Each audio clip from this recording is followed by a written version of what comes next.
Magandang gabi mga mahal na kaibigan. Na-miss nyo ba ako? Bon appetit sa lahat ng kumakain.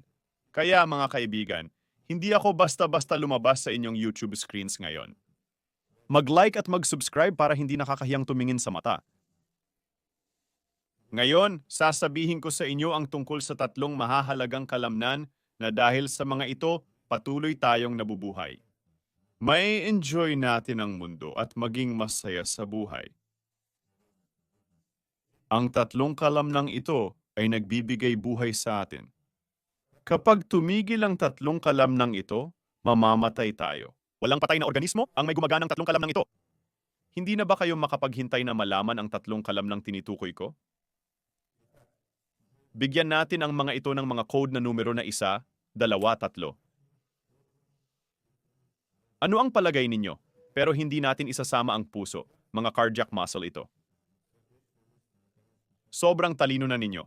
Ito iyon. Ito ang perperi.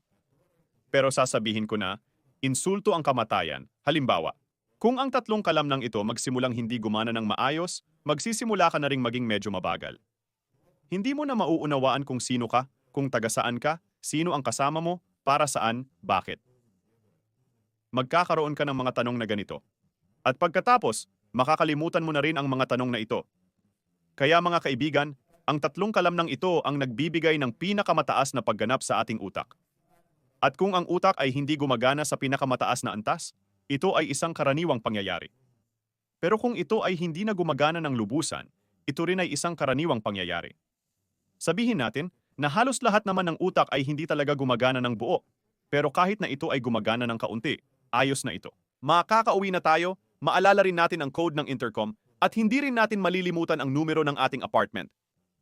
Kaya mga kaibigan, hindi na tayo magpapaligoy-ligoy, hindi ko lang ito basta ikukuwento sa inyo ngayon, ipapakita ko rin sa inyo kung paano ito mapapanatiling nasa maayos na kondisyon hanggang pagtanda. Kapag dumating na ang matinding katandaan, titigil ka na sa paggawa ng mga ehersisyo. Magiging boring na ang buhay, doon ka na lang pupunta sa kabilang buhay.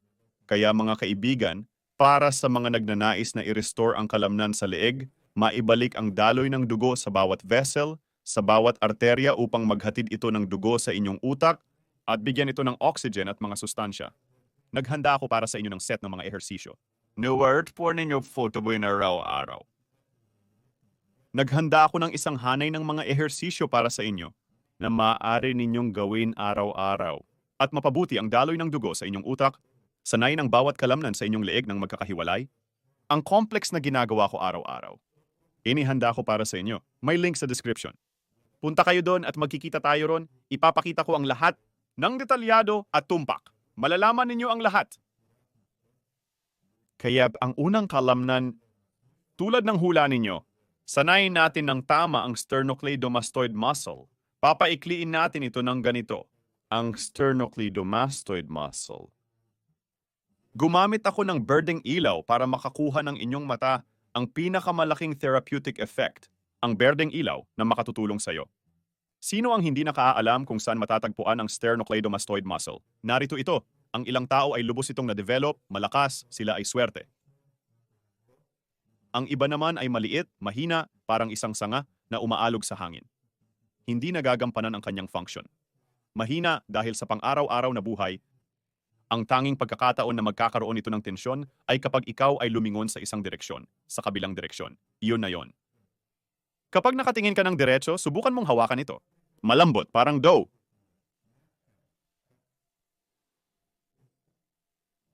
Mas malambot pa kaysa sa dough, parang plema. Ganito rin ito kalambot. So ang pangalawang kalamnan. At bakit ito mahalaga? Dahil may mga ugat sa ilalim nito, ang jugular na ugat, ang carotid artery, nakadepende ang pagdaloy ng dugo papunta at mula sa ating utak sa kondisyon nito. Nandoon din ang vagus nerve. Kaya, ang pangalawang kalamnan. Kalamnan na tumatanda na isa sa pangalawang mga kalamnan. Ito ang isa sa mga unang tumatanda. Ito ang isa sa mga pangalawang kalamnan na tumatanda. Sa pangalawang lugar sa pagkasira ng kanyang function sa pagtanda. Ito ang kalamnan na nag-aangat ng talukap ng mata. Ganito natin ito tatawagin. Magtatalaga tayo ng 3 letra para rito. Kalamnan na nag-aangat ng talukap ng mata, ayan sila. Dalawang nagtipon na. Muscles na nag-aangat ng balikat. Ano ang mali sa kanya? Sinusuportahan nito ang ating balikat. Ang buong bigat ng ating kamay ay nakasandal sa kanya. Maaari kang magkaroon ng malakas at malaking braso, ngunit kung mananatiling mahina ang kalamnang ito, lalaylay ang iyong balikat. Parang ganito. Kung ibabaling mo ang iyong pansin sa postura ng mga tao ng iba't ibang edad, makikita mo na nagbabago ang posisyon ng balikat. Sa iba, ang balikat ay bumababa at umaabante, bumababa. Samantalang sa iba, ito ay umaatras at umaangat tulad nito. Ibig sabihin wala sa kanila ang may kaakit-akit na hitsura. Pareho itong palatandaan ng kahinaan ng kalamnang nag-aangat ng balikat.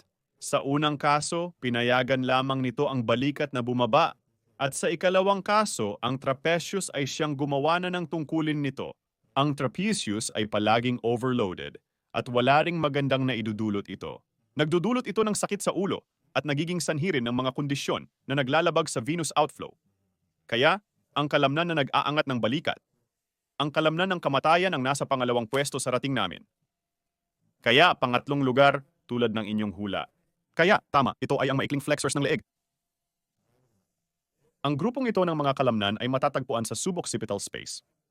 Dito ito tinatawag na ganoon. Ibig sabihin, sa lugar sa pagitan ng occipital na buto at sa una at pangalawang vertebrae, bumubuo sila ng ganitong network ng mga kalamnan. Ito ang occipital nerve at vertebral artery. Kung nagkakaroon ng spasm ang mga kalamnang ito, mataas din ang posibilidad ng problema sa pagsupply ng dugo sa utak sa vertebral basilar basin. Ito ay tumutukoy sa vertebral artery system. Ngunit ang spasm ng mga kalamnan na ito ay hindi nangyayari sa vacuum. Ito ay nagaganap sa background ng kahinaan ng mahabang neck flexors. Dito, ang malalakas na kalamnan ng leeg. Kapag humina ang mga kalamnang ito, susubukan nilang alisin ang bigat na nasa kanila. Sa ilang panahon, maaari silang magtagumpay. Pagkatapos ay palaging silang kulang sa tensyon. Nagiging fixed ang unang vertebra. Ito ay tumitigil sa paggalaw at nagsisimula na maipit ang vertebral artery. Kaya, ang tatlong kalamnan na ito, sila ang nagbibigay sa atin ng masayang buhay hanggang sa ilang taon, hanggang sa gusto ninyo.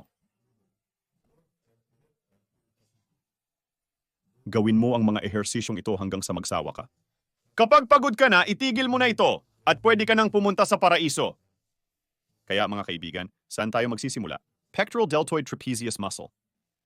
Ito, ipapakita ko. May dalawang parte. Ang isang bahagi ay papunta dito sa dibdib, ang pangalawa ay pumupunta dito sa clavicle. At kailangan nating sanayin ang dalawang bahaging ito, ibig sabihin, gawin ang pagsasanay ng kalamnang ito, batay sa kanyang istruktura. Sa unang ehersisyo mga kaibigan, ituturo ko kung saan magsisimula. Una, simulan ninyong susuriin ang function ng kalamnang ito. Suriin mo, ano ang kalagayan nito? Ilaylay ang inyong ulo, panatilihin ito ng 20 segundo kung kaya ninyo. Panatilihin ng 20 segundo, ibig sabihin, medyo okay ang function ng inyong kalamnan. Pagkatapos, subukan ninyong alamin kung may pagkakaiba sa pagitan ng kanan at kaliwa. Iikot ang ulo sa isang direksyon. Iikot ang ulo sa kabilang direksyon. Ibig sabihin, una mong gagawin ang ganitong uri ng pagsubok sa iyong mga kalamnan. Upang hindi makahadlang ang iyong tiyan, maaari kang bumaba ng kaunti.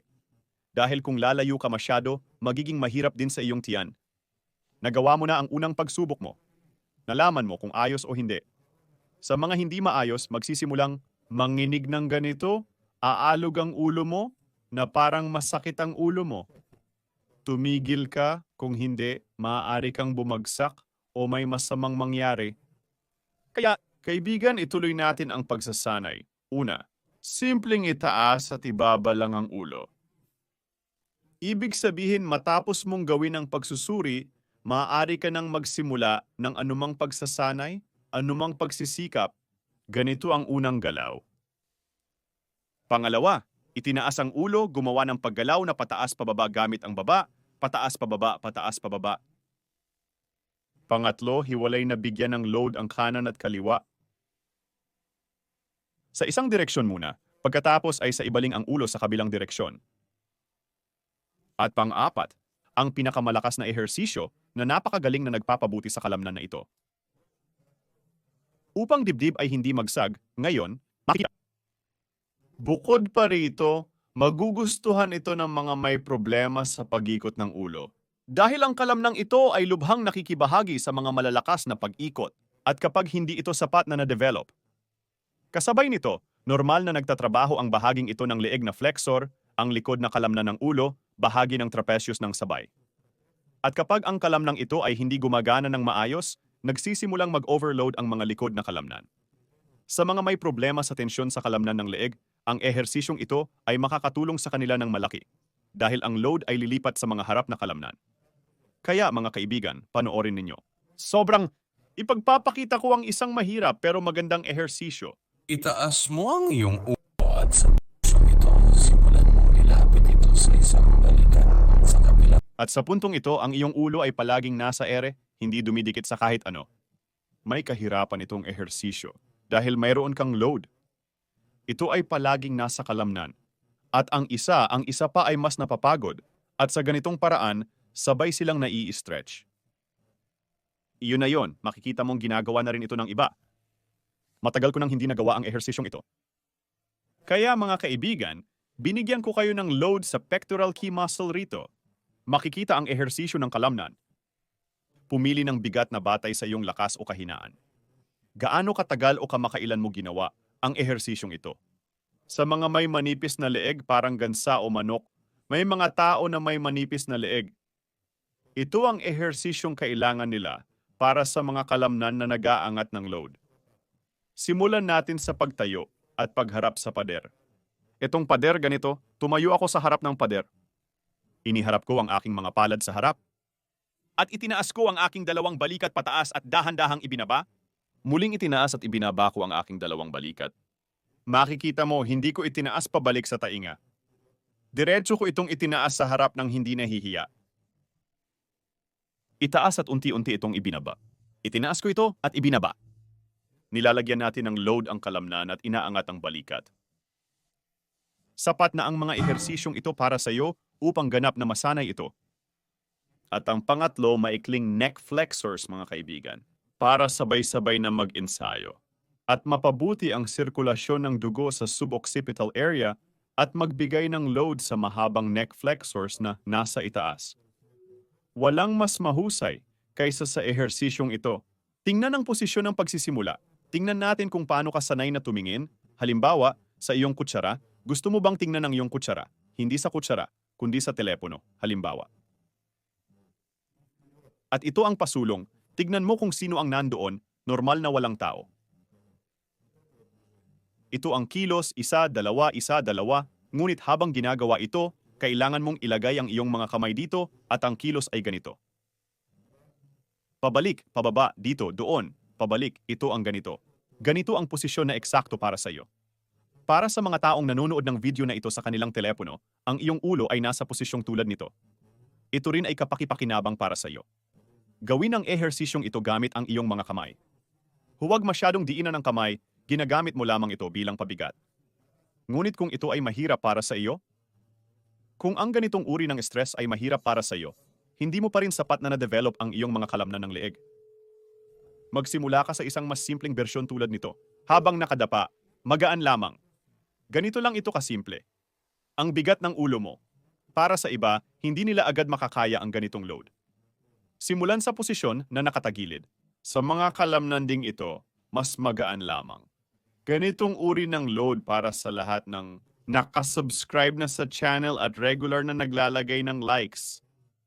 Ito na ang ehersisyo na tamang-tama para sa inyo. Mararamdaman mo na parang dugo mo ay umaakyat sa iyong ulo. Ang mga ehersisyong ito ay talagang maganda na gawin sa umaga. Pagkagising mo sa umaga. Hindi maganda ang gising mo at hindi mo pa alam kung saan ka pupunta. Nakalimutan mo na kung saan ang trabaho mo. Lalo na sa panahon ng taglagas at mahamog, kapag lumabas ka sa kalye, hindi mo na alam ang nangyayari. Gawin agad ang ehersisyong ito sa umaga at mararamdaman mo na ang sariwang dugo mo na galing sa ibang parte ng katawan ay agad na aakyat sa ulo mo. Magigising ang utak mo at magiging handa ka na para sa iyong trabaho sa buong araw. Gawin ito para mapabuti ang iyong produktibidad sa trabaho. Kaya mga kaibigan, para sa mga nagnanais na palakasin pa ang kanilang mga kalamnan sa leeg, ibalik ang sirkulasyon ng dugo sa bawat ugat at arterya upang magdala ang mga ito ng dugo sa iyong utak at bigyan ito ng oxygen at mga sustansya. Inihanda ko para sa inyo ang isang set ng mga ehersisyo na maaari mong gawin araw-araw para mapabuti ang daloy ng dugo sa iyong utak. Ehersisyong magpapalakas sa iyong leeg bawat kalamnan nito. Ang set na ito na ginagawa ko araw-araw ay inihanda ko para sa inyo. Makikita ninyo ito sa link sa description. Pumunta kayo doon, magkikita tayo roon. Ipapakita ko sa inyo ang lahat ng detalye ng maayos. Malalaman ninyo ang lahat hanggang sa bagong broadcast, mga mahal kong kaibigan.